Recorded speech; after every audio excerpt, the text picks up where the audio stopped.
پھر اللہ تعالیٰ فرماتے ہیں الیس اللہ بکاف عبدہ، اللہ پوچھتے ہیں میرے بندوں کیا میں تمہارے لیے کافی نہیں؟ جواب دیں اللہ ہمارے لیے کافی ہے، لیکن اللہ تعالیٰ سے لینے کا جو طریقہ اور رنگ اور ڈھنگ ہے ہمیں اس کو اپنانا ہے، پھر بات بنے گی۔ اللہ تعالیٰ تو ہمارے لیے کافی ہے، تو ہم اللہ تعالیٰ سے مانگیں یا اللہ جو وقت گزر گیا، اب آگے کی زندگی اللہ ہم آپ کے حکم پر گزارنے کا ارادہ کرتے، ہماری سرپرستی فرما لیجئے، ہمارے لیے آسانیاں پیدا فرما دیجیے مستقل مزاجی کے ساتھ۔ اور اس کے لیے کیا کرنا ہوگا؟ نیکوکار بننے کے لیے ہمیں علماء کرام کی، اللہ والوں کی مستقل بنیادوں پر صحبت کی ضرورت ہے، آنا جانا، اپنی اولادوں کی نیکی اور تقوی کے اوپر تربیت کے حوالے سے پلاننگ مستقل کرنا ہوگا، قرآن مجید سیکھنا ہوگا۔ کل ایک بچہ میرے پاس آیا، بچے سے مراد اپنے باپ کا بچہ، وہ 32-33 سال کا ہے، خود اس کے بچے ہیں، ان کے باپ 61 سال کے ہیں اور بہت بیمار ہیں۔ کہنے لگے کہ میرے ابا کو قرآن نہیں آتا، آپ مہربانی کریں گھر میرے تشریف لائیں، میرے والد صاحب کو قرآن کہ قرآن آپ تو پڑھ لیں۔ ان کی زندگی کتنی باقی اللہ جانتا ہے، بالکل آخری حالات اور لمحات ہیں۔ تو اس مجمع میں اگر کوئی ہے جسے قرآن نہیں آتا تو ابھی سیکھ لے۔ ہم میں سے بہت سے کو قرآن نہیں آتا ہوگا، دعائے قنوت وہ بھی نہیں آتی ہوگی، نماز جنازہ وہ بھی نہیں آتی ہوگی۔ ہم کس بات کے اوپر یہ کہتے ہیں کہ اللہ تعالیٰ کی طرف سے ہمارے لیے رحمتیں نہیں ہو رہی؟ قرآن کی آیت ہے والمؤمنون والمؤمنات بعضهم اولیاء بعض، آگے اللہ نے 5 کام بتائے ہیں، یأمرون بالمعروف وینہون عن المنکر، جو لوگ نیکی کا حکم کرتے ہیں، گناہوں سے روکتے ہیں۔ ہم گناہوں سے کسی کو کیا روکنا، خود نہیں روکتے، جو لوگ نیکی کا حکم کرتے ہیں، برائی سے روکتے ہیں۔ وَيُقِيمُونَ الصَّلَاةَ، نماز پوری ادا کرتے ہیں اہتمام کے ساتھ، اور زکوٰۃ ادا کرتے ہیں، اور اللہ اس کے رسول کی باتوں کو مانتے ہیں پورا۔ جو یہ 5 کام کرتے ہیں، آگے اللہ کا وعدہ ہے اولئک سیرحمہم اللہ، ان کے اوپر پھر اللہ کی رحمت آتی ہے، پھر اللہ ایسے لوگوں کے سرپرست بنتے ہیں۔ نماز کے واجبات کیا ہیں؟ اور نمازی تو چلو ایک الگ معاملہ، حجاج جو حج پر جاتے ہیں، وہاں منی میں، مزدلفہ میں، عرفات میں، مکہ مدینے میں، ان سے پوچھ لو حج کا طریقہ آتا ہے؟ تھوڑوں کو ہی آتا ہے، اکثر کو نہیں آتا، اور جن کو بھی آتا ہے ان میں سے پورا کن کو آتا ہے کوئی نہیں پتا۔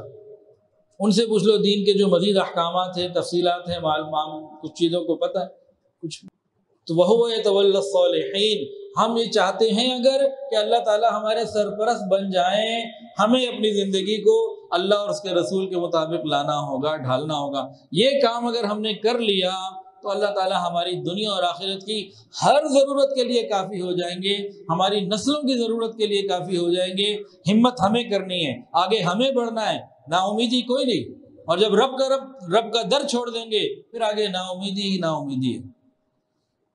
جیسے پاکستان سے باہر جانے والوں، کل ایک میسج آیا ایک بچی کا، میں تو اس کو وہیں پہ ڈانٹ دیا واٹس ایپ پر ہی کہ جی میرے بھائی نے پاکستان سے باہر جانا ہے، ہم نے اپنا گھر بیچ کے کرائے پر آ گئے۔ ان کا خدا کا خوف کرو، اس سے زیادہ ظلم تمہارا بھائی اپنی ماں کے ساتھ کیا کر سکتا ہے؟ گھر بکوا دیا، اب اپنے ذاتی گھر سے کرائے کے گھر پر آ گئے کہ یہ باہر جا کے کچھ کما کے ڈالر بھیجیں گے۔ یہ جو باہر جانے والے ہیں نا، چند باتیں سن لیجیے، 1.5 منٹ میں پوری کرتا ہوں۔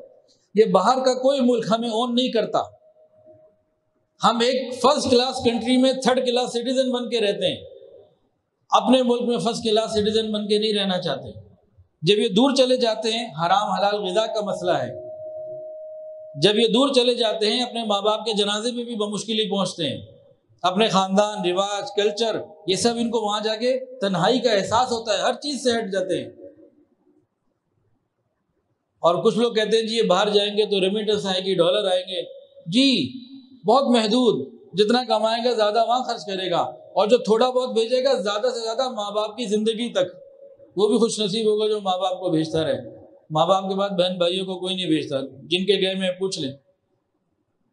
اور تیسری چوتھی نسل میں کلمہ پڑھنے والا نہیں ہوگا الا ماشاء اللہ، انہی کے رنگ میں رنگی جاتی ہے اولادیں۔